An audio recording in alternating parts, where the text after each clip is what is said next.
Good afternoon, everybody. This is the joint meeting of the West Turlock Subbasin GSA Technical Advisory Committee and the East Turlock Subbasin GSA Technical Advisory Committee, the special meeting of May 2nd. Why don't we quickly do introductions, because we do have some different faces here today. Start with you, Jennifer. Jennifer Lamb, Turlock Irrigation District, and I also serve as the secretary for the West Turlock GSA. Michael Cook, Turlock Irrigation District. Christine McKinnon with Stanislaus County. And that's Yotsuya Belico Cortez Water District. Mike Pizza, coordinator for East Turlock Subbasin GSA. Sarah Wolf, Eastside Water District. Lacey McBride, Merced County. Michael Clipper, TID, and West Turlock Treasurer. Miguel Alvarez, City Modesto. Michelle Harris, Key Service District. Ernie Garza, Keys Service District. Angelica Gonzalez, City of Ceres. Karen Morgan, Vice Chair of West Turlock GSA, City of Ceres. Curtis Schritzman, Hillmore County Water District. Richard Lindo, Denair CSD. And Debbie Montalbano with the Turlock Irrigation District. Wonderful. And did anybody online want to introduce themselves? Hey, Herb here, just participating online today. Jesse, so call the meeting of the West Turlock Subbasin GSA Technical Advisory Committee to order at 2:03 p.m.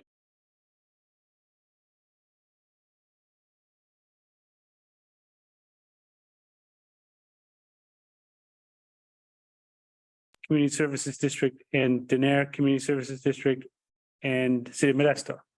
So thanks everybody for participating. I'd also like to note that this is Karen Morgan's last meeting with us.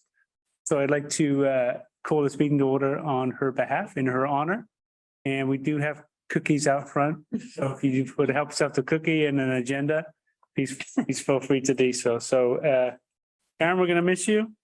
And has anyone ever called a meeting in your honor before? No. This was first for everything. So this is it, man. Not a good thing. We've reached the peak here. Okay, Feels like, thank you. over to Sarah. Do you want to call your meeting to order, Sarah? Sure, I can call our meeting to order, and we too have a quorum with Christy from Stanislaus, Dennis from Belico Cortez, and Lacey from Merced, and myself from Eastside Water District. All right, wonderful. Moving on to item number 3, public participation. This is the time set aside for members of the public to directly address the technical advisory committees on any item of interest to the public that is within the subject matter jurisdiction of the technical advisory committees. If you have a general item, you can say it now. If you have items on the agenda, you can wait until then or bring it up now. So with that, I'll open public participation. Do we have any public participation? I don't see anybody in the room Participating online. participating online. So with that, we'll move to item number 4, meeting minutes. This is the minutes of the April 11th regular meeting of the West Turlock and East Turlock Subbasin Technical Advisory Committees. So these minutes were sent out earlier this week. Take a motion to approve or amend as necessary. I'll motion to approve. Okay, so Karen from Series motion, approve second with Curtis. Any further discussion? All those in favor signify by saying aye. Aye. Nays? Abstains? Okay, minutes stand approved. For the West Turlock Subbasin TAC, over to you, Sarah, for East Turlock Subbasin. So we need to approve the minutes for East Turlock from the same meeting. Can I get a motion to approve? I'll move. Thank you, Dennis. Second? Second. Thank you, Lacey. All those in favor? Aye. Aye. Opposed? Yes. Okay, moving on to item 5, budget items. Our A is to review and discuss the forecasted costs and budget for the Turlock Subbasin, the upcoming fiscal year, July 1, 2023 through June 30th, 2024. With that, I'll hand over to Michael Clipper, the treasurer for the West Turlock Subbasin GSA. I'll hand it over to Debbie. We have the budget set up as various projects that we'll be doing throughout the year. We anticipate doing. We'll go through the projects. Yes, and I did in detail at the last meeting walk through each of these items. And I am prepared to do that again, but it's literally identical to what we had last month, with the exception that the cost for the GRAT subscription went down $1,000 because we got clarification that it doesn't go up next year. So we corrected that. So the costs are, like I said, identical, and as are the projects in the description. It's essentially doing all of the things that we said we would do within the GSP. And it includes a little bit of funding for on-call services as may be needed for the consultant team. And it includes funding for well installations to fill data gaps, and reports, water level measurements, all of those things. So I'd be happy to walk through each one if there's a desire to do so, or if there's specific questions about specific projects, we can talk about those. What is the pleasure of the group? Are there any items on there that you think could change dramatically throughout the year? Well, the only thing that really can change dramatically is the grant that we applied for in December. That is not incorporated into all of this. Some of it is, like some of the items would be. When we hear back in June, July of this year about whether or not we will be receiving funding, then we'll have to kind of look at the timeline for each of the projects that are funded, because it could be partial funding, and then reassess and figure out, do we have enough for this fiscal year, or is there a need to reopen the budget at that point in time? But before we know, it really doesn't make sense to. That's just a question that I always get from my board back is, they have a general idea of our role and responsibility, which again is very small in the big scheme of things. But they always want to know, how set those numbers are. And so they always want to know if there's any variability there that makes a huge bit of difference. We got estimates for most of those. I think the only one that we didn't get an estimate for was the drinking water mitigation project. And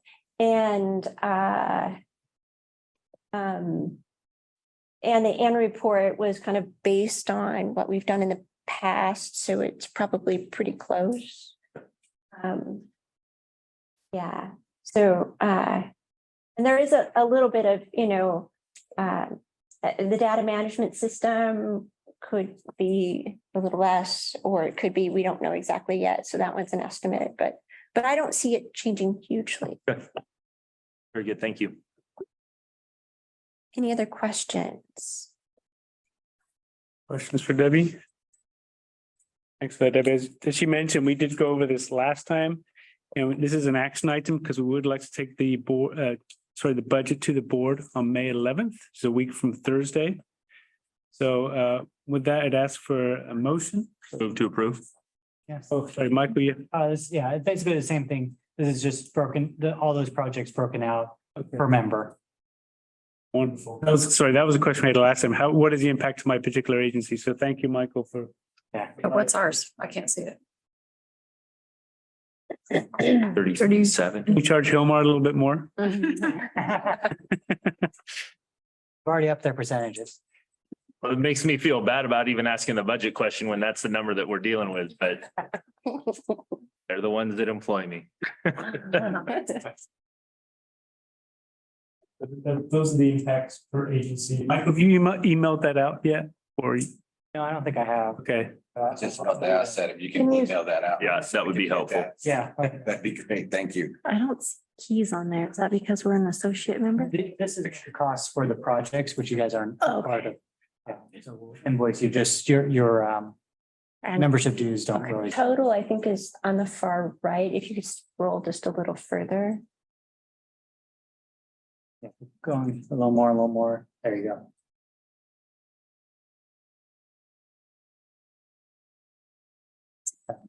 This is all the year to year, the projects change with the dues. 1,000 Yes. or hundreds?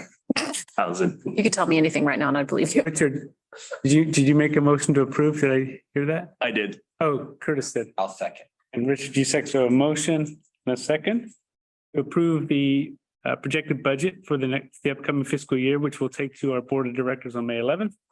All those in favor signify by saying aye. Aye. Any opposed? Abstain? Okay, motion stands approved. What do you, Sarah? So we have been working with West Turlock on formation of this budget and have been in concurrence with what everything, all the numbers you saw on your side are likewise reflected on our budget, with the exception that we have a cash flow issue. And so we are going to be working through timing. We're going through a 218 process this year, but the funding of that 218 is going to be a little bit longer term as far as when we're actually going to be able to complete everything. So we will be adopting a budget that is in keeping with what your budget is, but we're working through the funding on the cash flow side of it. And we're not going to take action here at this meeting today because we took action earlier at our ETS GSA TAC meeting separately to recommend the budget to our full board at the end of the month. And so we'll be kind of working on timing on how to kind of work through the differences. Yes, we'll be coordinating and finding ways to bridge those months that are a little bit challenging. You want to add anything, Mike? Yeah, the only thing I would add is that, the Proposition 218 process, as many of you know, it takes a little bit of time. There's various different options. And as we sort those out and find out how the grants are going to work out, we expect to have to revisit our budget in September to work out those items that are currently flagged as being in need of coordination for cash flow issues. So we're fully committed to everything that the basin jointly wants to accomplish.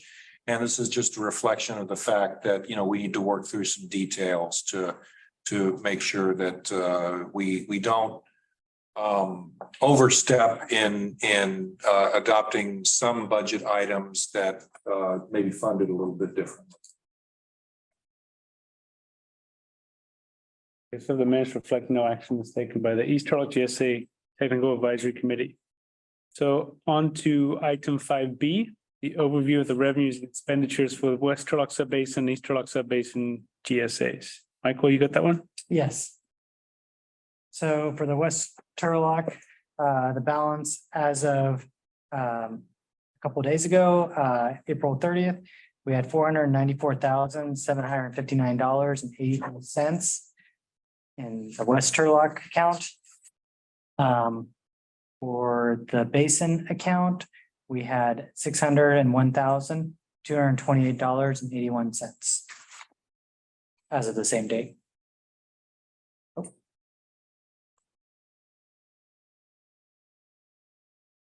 Oh, I take that back. On the Turlock Basin, I grabbed the wrong statement. That was the beginning of April. I'd have to double check. It was labeled in our system as the end. But Debbie, do you have any sense of when we get our retention money back from the state, the grant? So we have completed all the work as of the end of April. So we have also submitted our draft grant completion report, which kind of describes what we've done and how we provided the deliverables and all of those things and complied with the grant requirements. That's being reviewed. And once that is finalized, then we will be able to submit our final invoice along with the complete report. And then they have a couple months. So it could be July, it could be August. I think their deadline for returning the funds is the end of August in the agreement.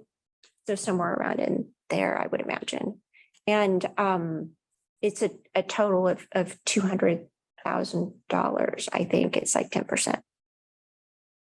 So, so it's not an insignificant amount of funding. In the middle, we're expecting a couple of quarterly invoices as well. Any questions from Michael on the West Turlock and Basin-wide accounts? Sarah, East Turlock, you have an update? I can give you the balance of East Turlock as of March 31st. That's $511,234.82 as of March 31st. That's it for East Turlock. Questions for Sarah? Okay, hearing none, moving on to item number 6, West Turlock Subbasin Groundwater Sustainability Agency Technical Advisory Committee Officer Vice Chair position. So as I mentioned at the start of the meeting, unlucky for us, Karen accepted a position with another agency, and it's a great career move for her, but it will be a loss for the GSA. And as you know, she's the vice chair right now, which has been very helpful for me because of some of my work commitments over the last few months. But anyway, we will have a vacancy, and our past practice has been to let the board know that potentially have a recommendation from among this group rather than having the board trying to figure out who to appoint to that position. So under our I can't think of the word now, like our charter, these positions are actually appointed by the board, which I'll do on May 11th. But my recommendation, at least we potentially go to that board meeting with a name or two that we can offer up to the board at their discretion, whether they want to find a replacement. So or name that replacement. Can you say something? No, okay, sorry. So with that, we could maybe assign somebody who's not here. I'm just joking. But any thoughts on vice chair? So really the vice chair, because of the situation of a TID is an important position because Michael Clipper, as you know, prepares a lot of the invoices. They have to be signed by one of the officers. Because I'm a TID employee, I don't feel comfortable signing those invoices. It's best to get an extra set of eyes on that.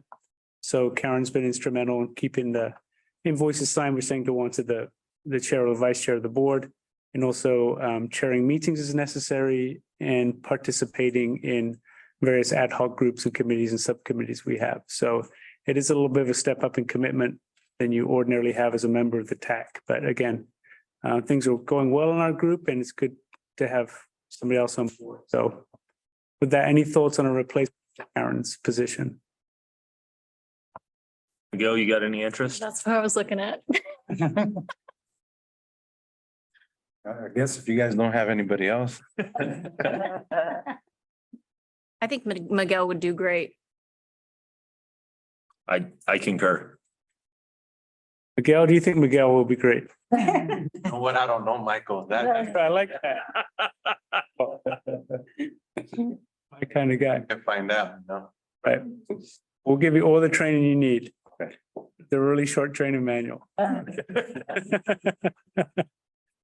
Okay, so it sounds like who made the motion or nomination for Miguel? I will go ahead and put my name on that one. It sounded like Karen seconded it. I did. Okay. And I was standing real still too. Your eyes are burning a hole in that paper. I see. Heard it. But I didn't think you'd do it. Okay. Anyway, any other discussion or any other nominations? That we have a nomination for recommend, again, it'll only be a recommendation to our board. They could appoint somebody else. We'll recommend from this group to our board. Miguel's a nomination. So all those in favor signify by saying aye. Aye. Aye. Any opposed? Miguel? Opposed? No, you're good. Okay, any abstentions? Okay, we're good. So we have nominated Miguel be considered as our vice chair when our board meets. Am I allowed to make a comment now that I'm going to be leaving? Absolutely, Karen. Thank you guys all very much for like the last 7.5 years we've been working together on all of this. It's been really enjoyable and very instrumental to my career. I've asked a lot of questions and you guys have all been patient in answering all of them, and that's helped me out a great deal. This is by far the most favorite part of my job, so it's very hard to leave. So thank you very much. Where are you leaving to? Mountain House. Yeah, utilities manager. Great. We'll be turning into a city next year, and I can take over both the water, wastewater and stormwater collection systems, and keep all of that. So I'll be busy. Very. I'm excited. But it's very difficult to leave. I love working for series. So it's hard. Anyway, again, thank you for your hard work with us and we'll miss you. Kidding me. It's been good. Okay, moving on to item number 7. It's a task order for the review and analysis of water level measurements. So this is a task order for Todd Groundwater to review and analyze fall 2022 and spring 2023 water level measurements. I hand over to you, Debbie. Thank you. I think I talked a little bit about this at the last meeting. The idea here is to begin to review the water level measurements as they come in, and we have a couple of measurement dates that we had collected already, but not gone through the process of updating the hydrographs and generating the contour maps and all of the things that are needed for the annual reports. And so the idea here is to do the fall and the spring, fall 2022, spring 2023 analyses, bring them to the group, along with looking at, we're in the process of doing our empty exceedance plan. And so we can use that data along with the data we've already collected to evaluate, well, what does that mean and how would they be used in looking at the empty exceedance and implementing that plan. And so the idea here is to update the hydrographs and develop the contour maps. Well, this will feed into the annual report next year. So it's work that we're doing now that we won't have to do then, which will be helpful as well. And then we're actually looking at the data on a more real-time basis going into the future. And so in the budget that was just adopted, we budget for doing the work for fall of 2023 shortly after it's gathered, right? And then the same for spring of 2024. So that's in next year's fiscal budget as well. So we'll get more on a real-time basis. But this task order, should it be authorized, would facilitate the work for updating the hydrographs and developing contour maps and bringing this back to the group for review and information, and then again using it for the empty exceedance analysis as well. So I'd be happy to answer any questions. I don't have a formal proposal from Todd Groundwater yet, but they gave me the cost estimate to get the approval from this group to be able to move that forward for June, if possible. So any questions or thoughts? If we do it this way, how much sooner will we get that information, like the contour maps and hydrographs, than we would if we waited till the annual report, let's just say? Well, see, the annual report isn't due until the end of March next year.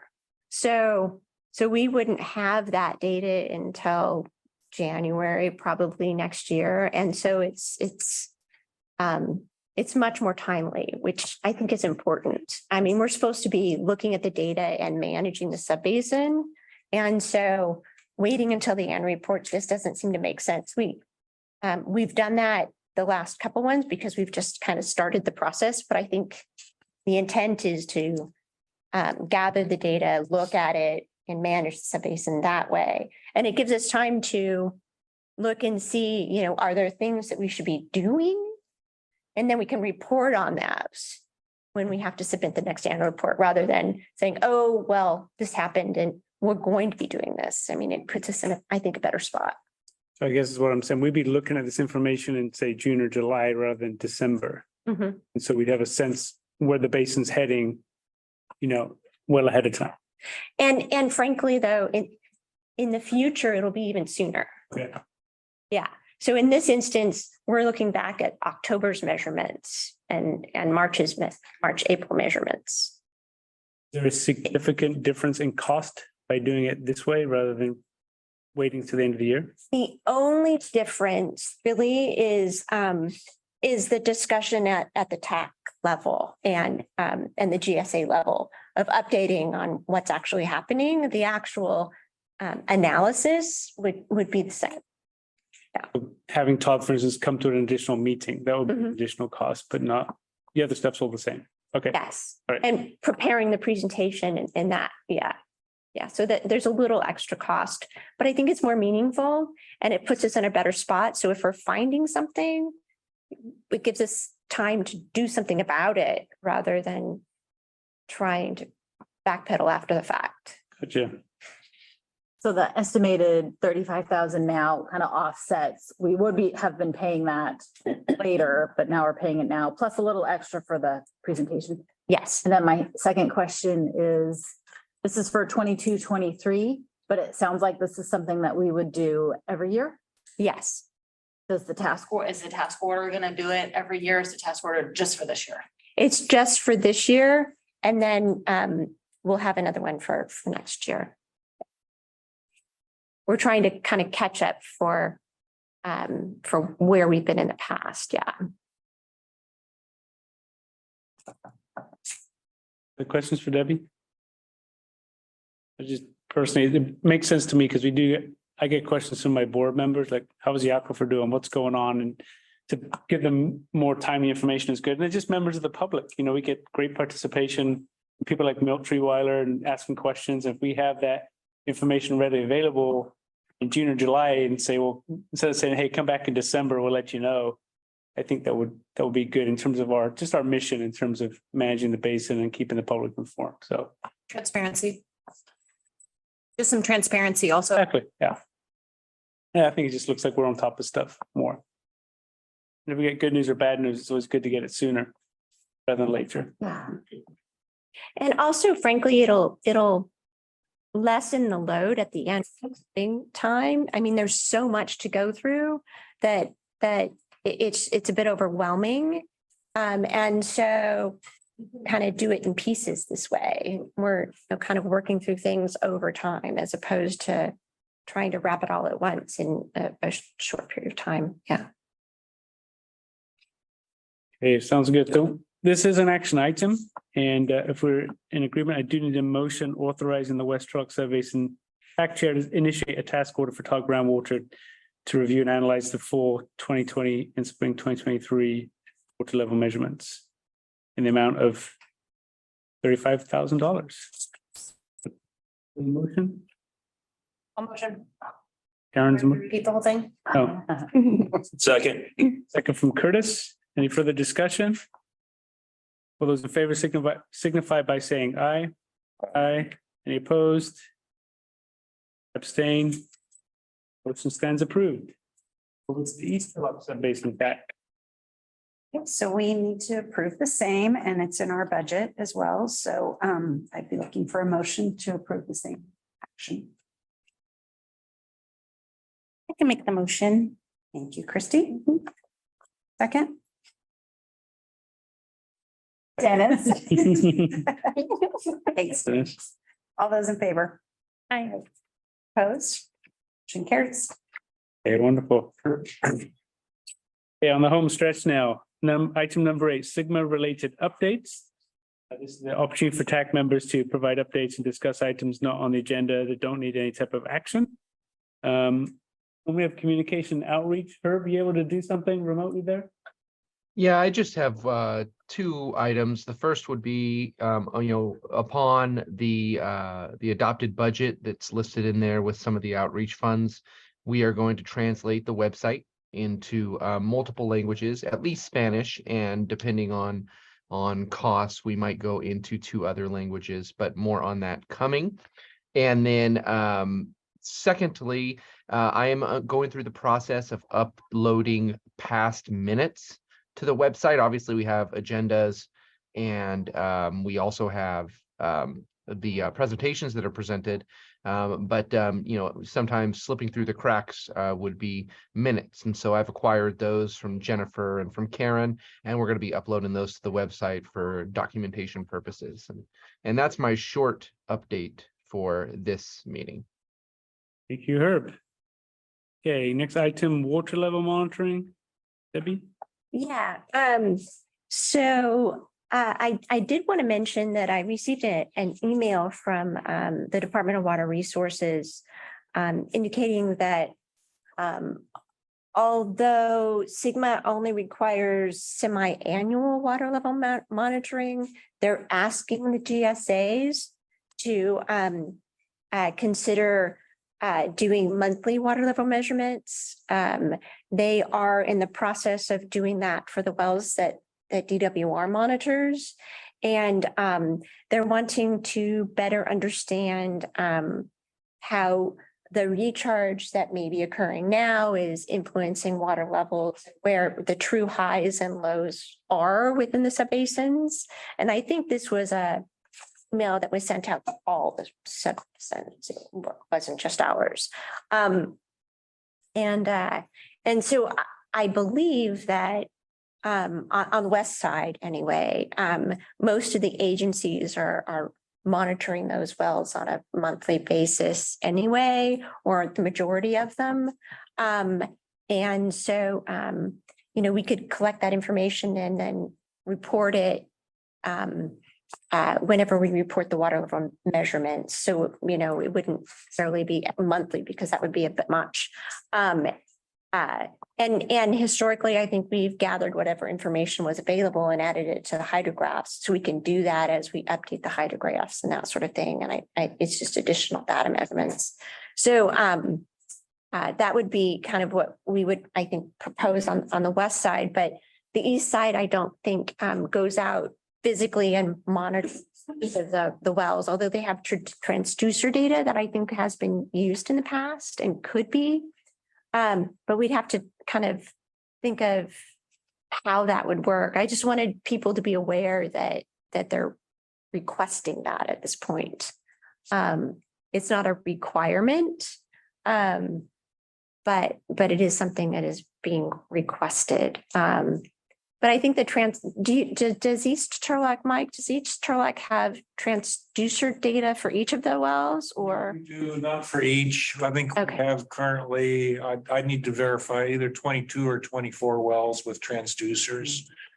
I think my interpretation of this would be that, we continue to report our monitoring as previously, but maybe we add a section that talks about, month-to-month variability and anything that we may be able to glean from the data that we have.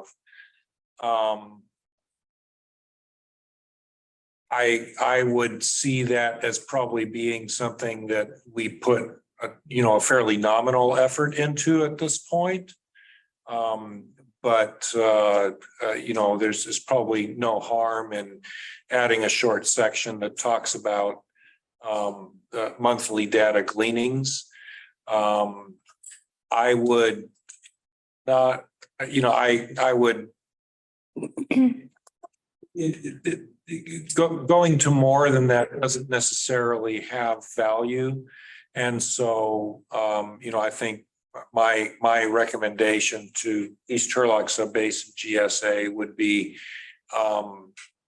kind of ease into it and just kind of do a data assessment this next time around and then see where it goes from there.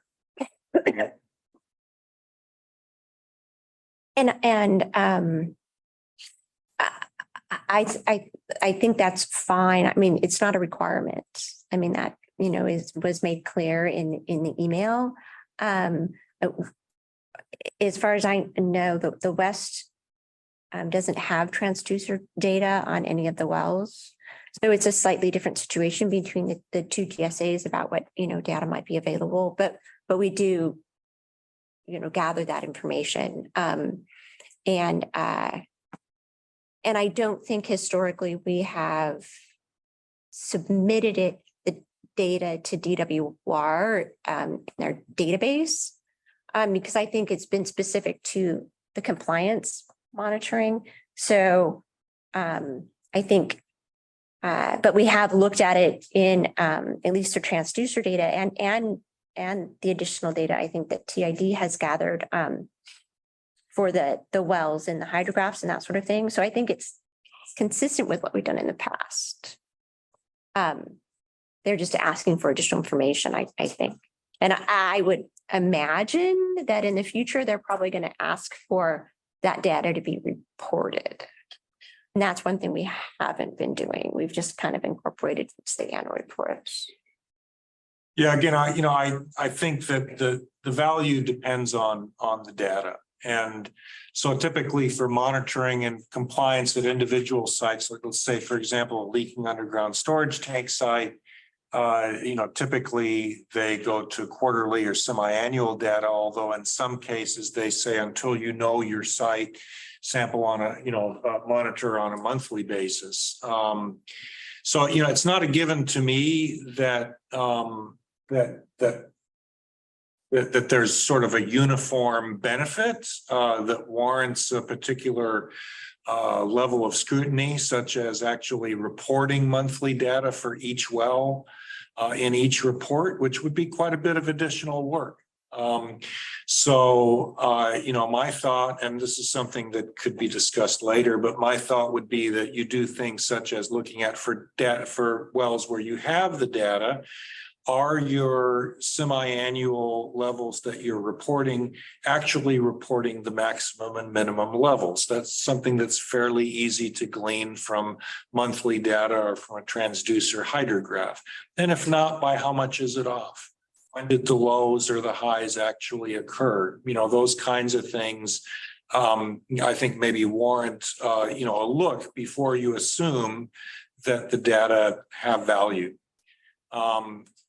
My thinking and sort of in the background is that this came up in the context of, well, what's the effect of this very wet year that we've just had?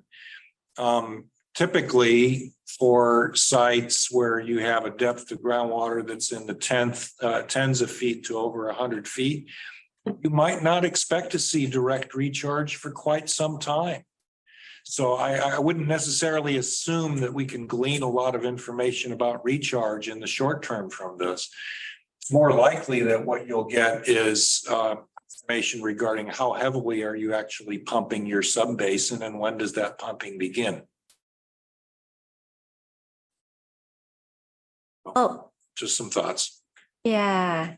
And I wasn't expecting that we would have answers today. I just wanted to, I think, let people know that DWR is interested in additional information and they're requesting it. And I think there is information that is available and that we are looking at in the annual report already. And I agree that maybe including something in next year's annual report talking about, well, when is the high and low, or what are we seeing from the additional data might be helpful in addressing their question. And it's something that we can maybe include as we evaluate the water level data and what have you. Any thoughts or concerns from anyone about it? Or, okay.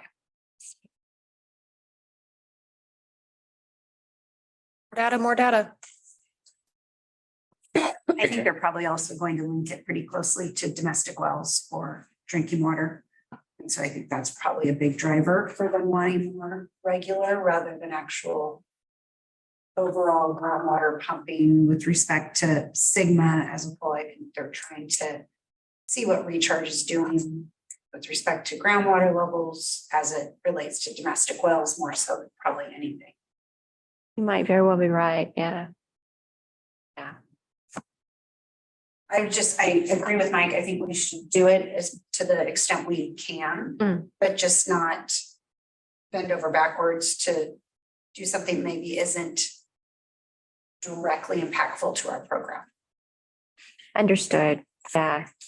Well, and if you the East Turlock were requested to go out physically and do a measurement every single month, it's additional work and expense, right?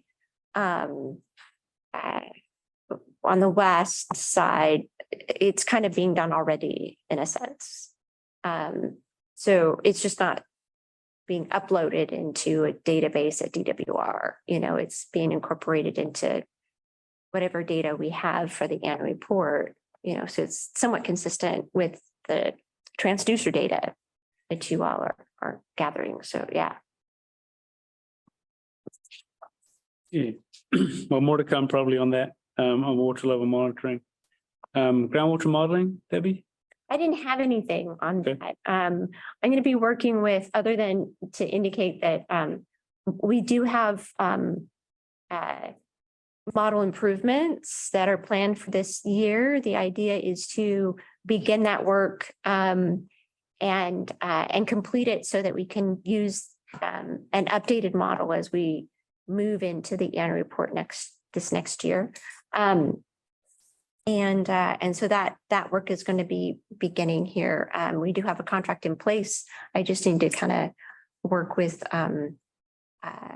Woodard and Kern on a schedule, and I'll be getting back to the group on that as that moves forward. Was good. Anything on grants? Nothing more than, what we talked about, other than we should get some information on the larger grant that we submitted an application for in December, hopefully next month. So it's coming up. So stay tuned. Or any other updates from the group? Good of the order? I did want to mention that there were some additional approvals from DWR for some other subbasins. So they're continuing to work through the analysis. But unfortunately, we weren't in that group. So, but they're continuing to kind of move forward through the GSPs. Yeah. When are they supposed to have that totally complete? By the end of the year. Okay. Yeah. Hopefully ours makes. Well, yeah, so maybe they've said that they've been trying to kind of go through and issue some determinations one way or the other each quarter of this year. So maybe we'll be in the next one. Never know. We haven't heard anything though, so. Saving the best till last. Yes, exactly. Yeah. All right. Any other updates? You mentioned grants, so just an update on the MLRP grant that we submitted. So we've made it over the first hurdle, which is that we were found eligible, and we've been invited for an interview, which is next Thursday, and we're coordinating with Debbie and others. We intend to have somebody from Sustainable Conservation and somebody from East Merced RCD participate in that interview as well. Our objectives for the interview, we have 15-minute presentation, an hour question and answer. And our objectives are threefold. One is demonstrate ability and capacity to manage. So we're putting together an org chart and a description of how we would manage this program if implemented. The second is land repurposing projects that provide the value that they are intended or that they are purported to provide. And so we'll be talking about and sort of all of the above approach in terms of land repurposing, but focused especially on projects that such as orchard swale rewilding and floodplain reconnection that provide additional habitat, water quality, recharge, and flood control benefits. And then the last is regional collaboration and capacity building. So we had intended to let East Merced RCD speak to that, which they would help us with engaging growers and educating the public regarding this opportunity. So we're excited to move forward. It's highly competitive, but it's a good shot. So we're hopeful that something good will come out of Thanks for the update, Mike. Anything else? Okay, hearing none, our next meeting is a regular joint meeting for Tuesday, June 13th here in this room at 2:00. And thank you again, Karen. Miss you. Mr. Two? And you can be replacing Karen these? No? Angie, by the way. Angie. This is Angie Gonzalez. She's our water resource management analyst. So she does a great deal of help in water. So she'll be here. So help her, please. No. Could have made you vice chair. I thought about it. There's a way to join. Yeah. That was a good mean. So do I get to motion to adjourn? Absolutely. I motion to adjourn. Okay, do you have a second? I'll second. Who's that, Miguel? Second. Okay, there you go. Oh, vice chair, new vice chair. All those in favor, signify by saying aye. Aye, we are adjourned at 2:47. Sarah? Can we get East Turlock a motion to adjourn? Move. Dennis, thank you. Second. Thanks. All those in favor? Aye. Opposed, nay. We are adjourned as well.